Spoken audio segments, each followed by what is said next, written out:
सभी को नमस्कार। आप सभी लोग देख रहे हैं न्याय पथ न्यूज, जिसमें आज हमारे भीम आर्मी के जिला मंत्री श्री विजय राज जी हैं। उनका हमारे चैनल पर हार्दिक स्वागत, वंदन, अभिनंदन है। और ये बहुत दिन से बहुत ही मेहनत करते हैं। भीम आर्मी के ऐसे कार्यकर्ता हैं जो दिन हो चाहे रात हो कभी भी नहीं देखते और अपनी संघर्षों की यात्रा पर चलते रहते हैं। तो इनका हार्दिक स्वागत है। तो विजय भैया जी कुछ बताइए अपने बारे में। बहुत बहुत धन्यवाद भाई साहब आपका। राव राजा भैया बहुत बहुत मेहनत कर रहे हैं और न्यायपथ चैनल का बहुत बहुत धन्यवाद जो इस आज के इस इंटरव्यू में हमारे लिए आमंत्रित किया। इसका भैया राव राजा की और न्यायपथ चैनल का बहुत बहुत धन्यवाद, आभार। तो सबसे पहले तो विजय भैया जी आप ये बताइए, लगभग आप काम कितने सालों से कर रहे हैं और कितने साल से भीम आर्मी से जुड़े हैं? मैं लगभग 2019 के शुरुआत से ही भीम आर्मी में ज्वाइन किया था। फिर कुछ दिन बाद लॉकडाउन लग गया जी। तो मैं सोशल मीडिया के माध्यम से देखता रहता था एक्टिविटी, और जितना मुझ पर हो पाया था मैं करता रहता था। फिर अभी 2022 से पूर्णतः एक्टिव तरह से काम कर रहे हैं। बिल्कुल बिल्कुल भैया, हम वैसे जैसे हम भी देख रहे हैं आपको, बहुत मेहनत कर रहे हैं आप। अच्छा, तो इसमें आपको पहले तो हमें ये बता दीजिए कि भीम आर्मी का जो आपका उद्देश्य क्या है। भीम आर्मी जो आपकी भीम आर्मी है, हमारी भीम आर्मी है, इसका उद्देश्य, मेन उद्देश्य क्या है, ताकि हमारे जो नए युवा हैं वो इससे जुड़ें तो उनको समझ आए कि भीम आर्मी का मेन उद्देश्य क्या है। तो आप थोड़ा इनको समझाएं और मार्गदर्शित करें।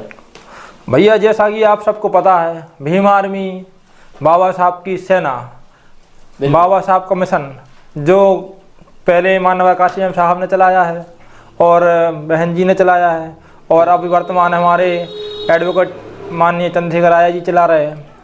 भीम आर्मी का मिशन यही है कि भाई देश में जो शोषण, अत्याचार, अन्याय, अत्याचार शोषित गरीब वंचित समाज के ऊपर किए जाते हैं जी, इनका न्याय हो। क्योंकि कई बार हम देखते हैं कि प्रशासन बात को दबाने का प्रयास करता है, और रहा ये उद्देश्य, तो उद्देश्य यही है कि देश में समानता हो, शिक्षित हो और सबके लिए समान निगाह से दृष्टि बनाई जाए। क्योंकि अधिकतर देखते हैं किसी को हीन भावना के और गरीब शोषित वंचित समाज को प्रताड़ित करने का काम किया जाता है। बिल्कुल बिल्कुल। तो इससे पहले विजय भैया कि मैं आपसे और कुछ जानूं, इससे पहले आप ये बताइए, क्योंकि मैंने बहुत सारे लोगों को ये देखा है कि जो भी लोग भीम आर्मी में काम करते हैं उनके लिए जो और भी संगठनों के लोग हैं तो वो क्या करते हैं, यहाँ वहाँ से छेड़खानी करते हैं। तो ऐसा कुछ आपके साथ हुआ है कभी? नहीं, ऐसा प्रॉपरली नहीं हुआ है, लेकिन मेरे साथ के लोग हैं कुछ ऐसे जो उनके लिए समस्या आई है। मुझसे कहने तक किसी की अभी तक किसी हिम्मत नहीं हुई है।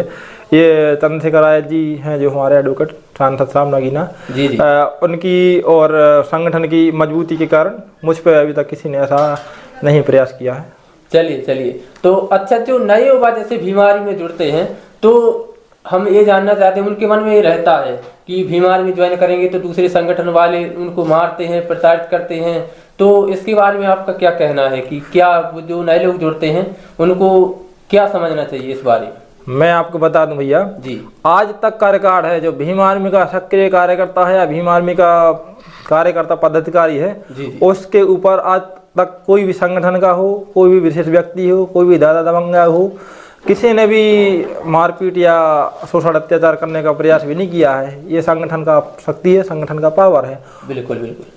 अच्छा, तो भैया हम आपसे कुछ देश के मुद्दों के बारे में जानना चाहेंगे जी। तो सबसे पहले आप हमें ये बताइए कि कुछ दिन पहले आपने जैसा कि देखा था कि शंकराचार्य जी का बयान आता है, ऐसे बहुत सारे साधु महात्मा जो रहते हैं उनके बयान आते हैं। तो हिंदू राष्ट्र के बारे में जो इस देश में फैलाया जा रहा है, हिंदू राष्ट्र कहा जा रहा है, तो इस हिंदू राष्ट्र का मतलब क्या है, या हिंदू राष्ट्र को घोषित होना चाहिए या नहीं होना चाहिए? अगर होना चाहिए तो क्यों, और नहीं होना चाहिए तो क्यों, जरा आप बताइए। अब आपने शंकराचार्य जी का कहा, मैं सभी महात्माओं का सम्मान करता हूँ जी जी। सब अपने अपने काम कर रहे हैं, समाज को उन्नति की ओर बढ़ाने का काम कर रहे हैं। कहीं कहीं हमें देखने को मिलता है जो संत महात्मा रहते हैं वो अनागल या कुछ ऐसी अशोभनीय टिप्पणी करती हैं जो समाज के लिए बहुत ही ज़्यादा नीचे दिखाने का काम करती है। इसमें कई सारे ऐसे साधु निकल के आए जैसे कि। अच्छा, इसमें एक बात और है विजय भैया, अभी कुछ दिन पहले जो रामभद्राचार्य जिनको विश्व गुरु कहा जाता है, आपने सुना होगा जी, तो तो उनका एक बयान आया था जो कि एक समाज का नाम लेकर के उन्होंने किया था। तो आपकी दृष्टि से उनके मामले, आपकी दृष्टि से उन पर आप क्या कहना चाहेंगे? इस बयान का मैं और भीम आर्मी और तमाम पदाधिकारियों ने विरोध किया है। जी जी। और मैं चाहता हूं और समाज भी, भीम आर्मी चाहती है भाई, कभी भी किसी प्रकार का, किसी वर्ग विशेष, किसी भी व्यक्ति विशेष को किसी भी प्रकार का अभद्र भाषा का उपयोग नहीं करना चाहिए। आप अपना अच्छा काम करें, उसके लिए हम आपका समर्थन करेंगे। अच्छा, चलिए, ये तो हो गई बात हमारी बयानबाजी की। अब हमारा जो सवाल था हिंदू राष्ट्र का, आप उस पर कुछ बताइए कि हिंदू राष्ट्र का जो ये लोग कह रहे हैं, इसका मेन उद्देश्य आपको क्या लगता है? हिंदू राष्ट्र से क्या प्रभाव पड़ेगा, या हिंदू राष्ट्र होना चाहिए या नहीं? मैं अपनी स्वयं की बात करूंगा और मैं जितना बाबा साहब को पढ़ा है, मैंने समझा है, मैंने सुना है। जी जी। बाबा साहब के कई आप स्पीच पढ़ा देख लीजिए। बाबा साहब ने कहा था, मैं हिंदू राष्ट्र में जन्म तो लिया लेकिन मरूंगा नहीं। बाबा साहब ने अंतिम क्षणों में सन 1956 में बौद्ध धर्म अपना लिया था नागपुर में दीक्षा भूमि पर। और मैं समझता हूँ बाबा साहब बराबर इतना कोई बुद्धिमान नहीं रहा तब। और बाबा साहब बराबर कोई हर एक विषय पे, हर एक धर्म पे, हर एक ने शोध किया। उसके बाद उन्होंने बौद्ध धर्म अपनाया। और रहा बात हिंदू राष्ट्र की, तो बाबा साहब ने पाकिस्तान विभाजन पुस्तक में लिखा है, बाबा साहब की बुक है जो प्रकाशन भी हुई है, वो आज भी मार्केट में मिलती है, आप ऑनलाइन ले सकते हैं और पढ़िए भी उसको। मैं तो चाहता हूँ हर एक व्यक्ति पढ़े।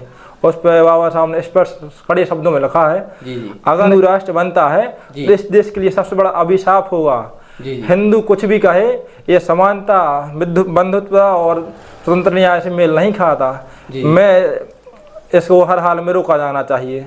तो मैं बाबा साहब के बात को तो मैं टाल नहीं रहा, तो मैं कभी नहीं इस चीज़ का ना कभी नहीं कहूँगा कि हिंदू राष्ट्र बनना चाहिए, क्योंकि हमारा देश लोकतंत्र देश है, भारत संविधान है, पवित्र संविधान है। इसको लेकर इतने लंबे समय तक, सन 1947 से देश आज़ाद हुआ, 50 में संविधान लागू हुआ और अभी तक चल रहा है संविधान। तो इसकी खूबसूरती है, हर एक चीज़ का उन्होंने विशेष ध्यान रखा है।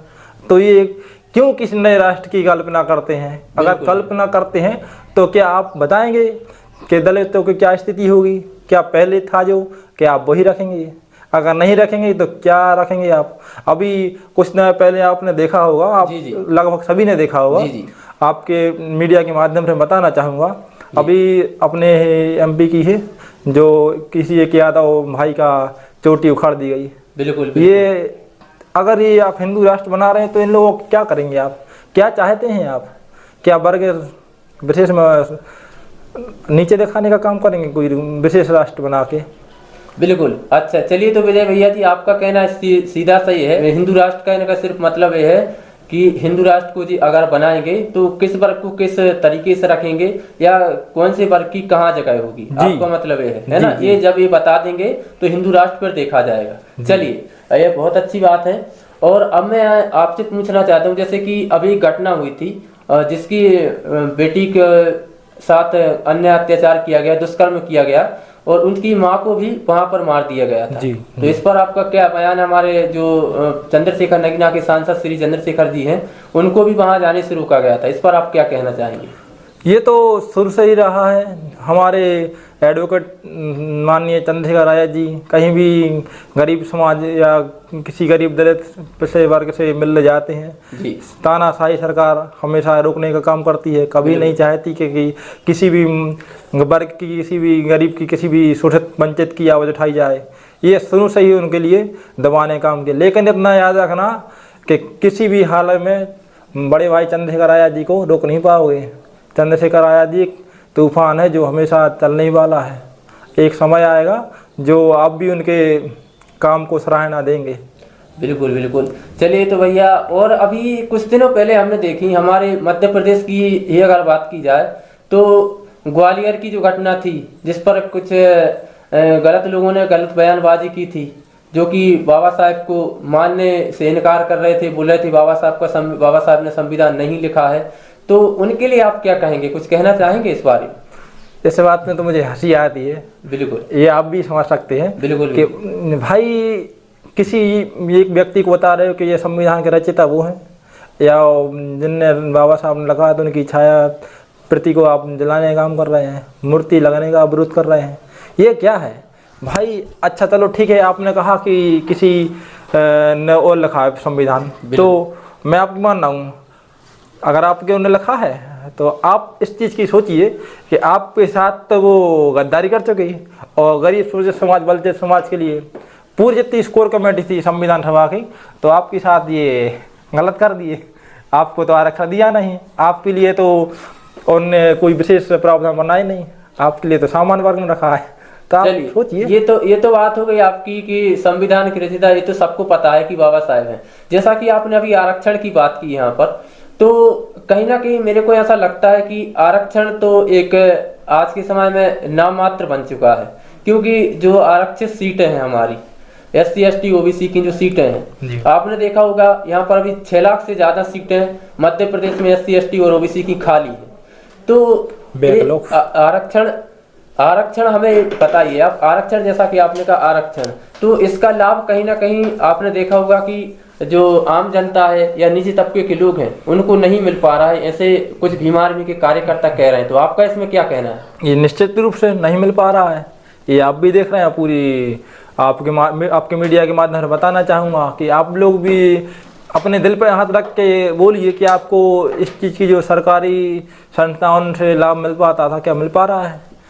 अभी ताज़ा मामला स्कॉलरशिप रोकी जा रही है जी। और ये रहा आरक्षण का, ये तो आरक्षण 2 प्रकार से, एक राजनीतिक और एक शिक्षा की ओर से है। बिल्कुल नौकरियों के लिए प्रावधान दिया गया है। हाँ। तो राजनीतिक तो आपको पूरा मिल रहा है, बिल्कुल, क्योंकि आपकी आवश्यकता है उन लोगों को, बिल्कुल। लेकिन जो नौकरियों में आरक्षण था उसको आपके लिए नहीं मिल पा रहा है। इसलिए नहीं मिल पा रहा है क्योंकि जो सत्ता में बैठी सरकार है वो प्राइवेटाइजेशन करके, मोनेटाइजेशन करके सरकारी संस्थानों को बेचने का काम कर रहा है। जब निजी हाथों में दे रहे हैं तो निजी जो ठेकेदार हैं वो काय को आरक्षण देंगे भाई? वो तो अपनी टेंडर पे मजदूरी पर रखते हैं। बिल्कुल ये सही कहा आपने। और ये अभी हम देख रहे हैं कि यूपी में 5-6 हज़ार स्कूल से ज़्यादा बंद भी किए गए थे, है ना। तो ये प्राइवेटीकरण ये हो रहा है। आपका कहना ये है कि शिक्षा में भी प्राइवेटीकरण हो रहा है और स्वास्थ्य में भी। तो जैसा कि मैं आपको बता दूं कि जो, लेकिन अब हम आपसे ये पूछना चाहते हैं कि जो हमारी नई युवा पीढ़ी है, आज की नई युवा पीढ़ी, उनके मन में एक धारणा बन चुकी है कि पढ़ने से नौकरी तो मिलेगी नहीं। तो इस पर आपका क्या कहना है? देखो, ऐसा कुछ नहीं है कि पढ़ने से नौकरी नहीं मिलेगी, कई लोगों को मिलती है, ये आप भी जानते हैं और हम भी जानते हैं जी। मेहनत करने से सब कुछ होता है। आज के समय युवा पीढ़ी जो मोबाइल चलाने में और अपना समय बर्बाद करने में व्यस्त है, उसको सोचना चाहिए। मोबाइल चलाने से या आपको पढ़ाई नहीं करने से कोई आपका उद्धार होने वाला नहीं है।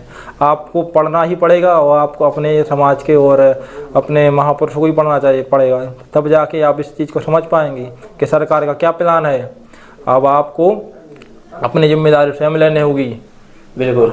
अच्छा, तो अभी जैसे कुछ मूर्तियाँ भी तोड़ी गई बाबा साहब की यहाँ पर, तो और कहा जा रहा है कि जिनने तोड़ी हैं वो पकड़े भी नहीं जा रहे। तो इस पर आपका क्या कहना है?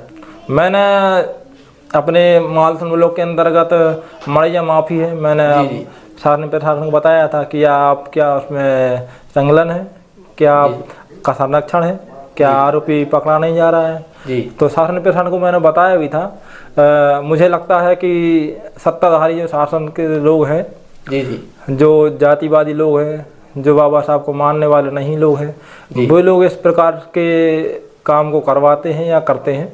मुझे उन पर थोड़ा सा संदेह है। मैं चाहता हूं कि इसकी CBI जांच हो, निष्पक्ष जांच हो, जो भी आरोपी हो मैं चाहता हूं उसको सजा मिले।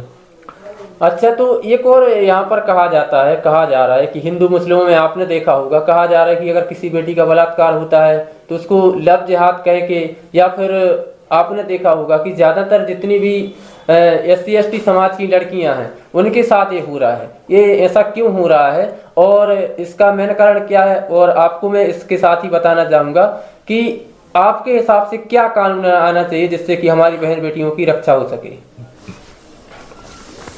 कानून तो देखो बहुत अच्छे बने हैं, लेकिन इसको चलाने वाले जो लोग हैं वो उनका रवैया मुझे ठीक नहीं समझ में आता है। बाबा साहब ने बहुत तरीके के काम किए हैं और मौजूद समय में जो उस कानून बनाए जा रहे हैं वे भी अच्छे हैं, उसका मैं समर्थन करता हूँ। लेकिन उसमें मैं ये चाहता हूँ कि जल्द से जल्द न्याय हो और आरोप जितने भी हों उनको बख्शा जाए, क्योंकि जो छोटी नाबालिग बच्चियाँ रहती हैं, जो अभी कुछ समय पहले देखा होगा जो 1 साल की भी बच्ची नहीं हुई उसके साथ भी शोषण अत्याचार हुआ, ये गलत है। बिल्कुल। अभी एक कमला साहब भी 3 साल की बच्ची के साथ वर्ग विशेष का कोई भी हो, कोई भी व्यक्ति हो, आरोपी के कोई जात समाज नहीं होती है, आरोपी आरोपी होता है।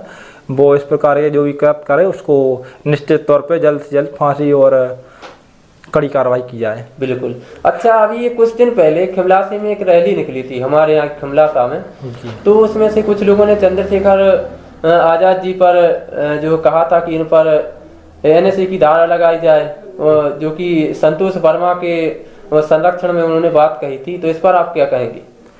संतोष वर्मा जी ने जो कहा है जी, वो एक बार आपने देखा होगा, जो प्रमुख हैं जी, उनने भी कहा है। इसके लिए सरकार प्रोत्साहन देती है। सरकार से आज भी ये है कि अंतर्जातीय विवाह करो तो सरकार सहायता राशि देती है। उनने वो पढ़े लिखे IAS हैं भाई, वो ऐसा तो है नहीं। वो आप जितना आप सोच रहे हैं कि आपके बराबर ऐसा कोई नॉर्मल सा व्यक्ति हुआ, मैं मीडिया के माध्यम से लोगों को बताना चाहता हूँ कि आपके बराबर सोच का नहीं, वो बहुत बुद्धिमान व्यक्ति है। उसमें जो कुछ सेकंड का निकाल की वीडियो उसको ट्रोल किया जा रहा है, ये गलत है। हाँ। आपको ये देखना चाहिए कि सरकार भी उसको प्रोत्साहन देती है कि अंतर्जातीय विवाह के लिए 1.5 लाख रुपए 2 लाख रुपए की स्वीकृत होती है। तो बिल्कुल कोई गलत नहीं बोला उन्होंने, जो बोला सो वो मुझे लगता है अच्छा है, बोलना चाहिए। अच्छा, चलिए, तो अब इसके साथ ही एक और मैंने आपसे प्रश्न किया था, अभी आपने उसका जवाब नहीं दिया कि चंद्रशेखर भाई पर कुछ लोग गलत टिप्पणियां कर रहे हैं और कह रहे हैं कि इस पर एनएसए की धारा लगाई जाए, इस पर आप क्या कहेंगे? अब भाई ये आप जानते हैं जी कि चंद्रशेखर आज़ाद जी संवैधानिक व्यक्ति हैं। बिल्कुल।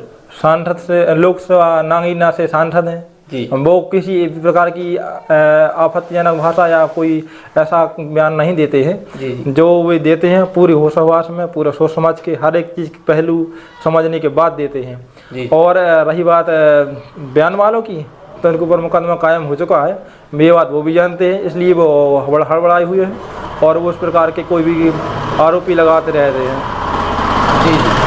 चलिए, तो जैसा कि अब मेरा एक लास्ट सवाल और है आपसे, क्योंकि आपका समय मैंने कुछ ज़्यादा ही ले लिया, तो आपसे मेरा एक लास्ट सवाल और है कि जैसे कि अभी कहा जा रहा है कि जो हमारी छोटी छोटी बच्चियां हैं या जो छोटे छोटे बच्चे हैं, तो उनको मोबाइल दिया जा रहा है उनके हाथ में, या कहा जाए कि सोशल मीडिया से उनको जोड़ा जा रहा है।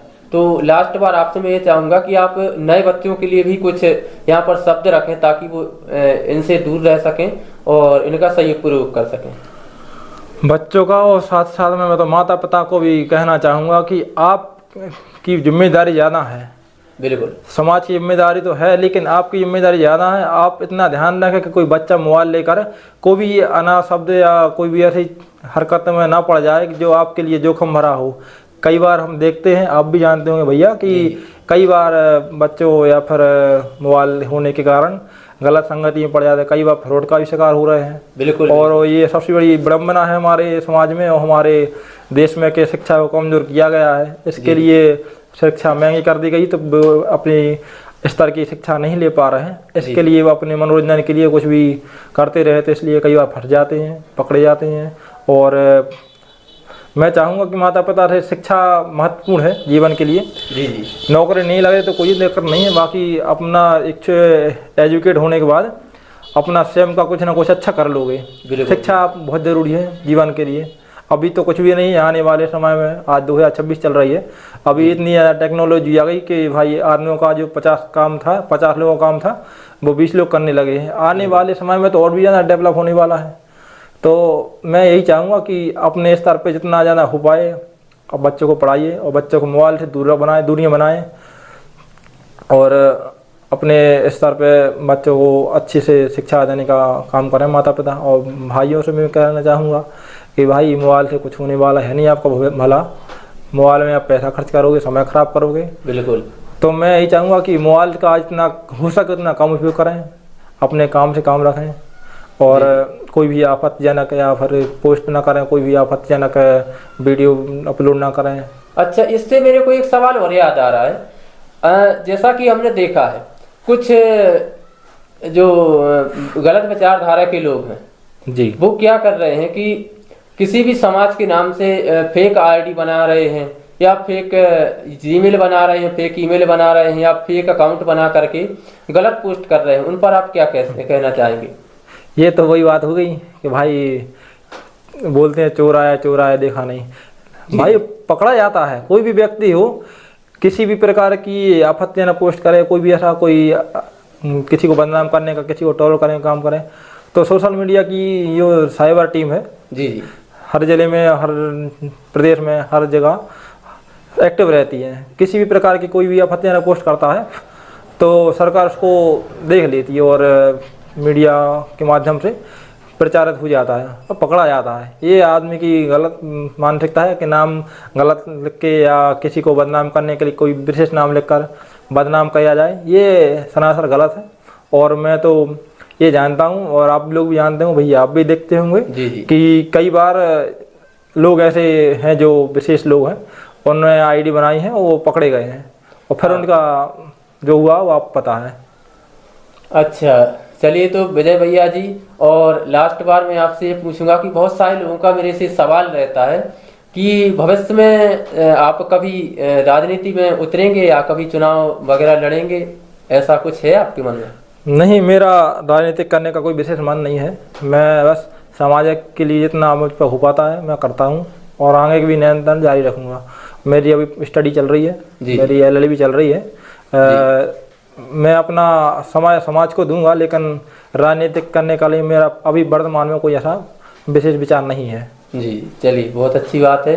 तो विजय भैया जी, बहुत अच्छा लगा आपसे मिल करके और आपकी राय जान करके, और हम उम्मीद करते हैं कि इसी तरीके से आप समाज के बीच में रहेंगे, समाज के प्रति अपनी भावनाओं को व्यक्त करेंगे और समाज को जागृत करेंगे।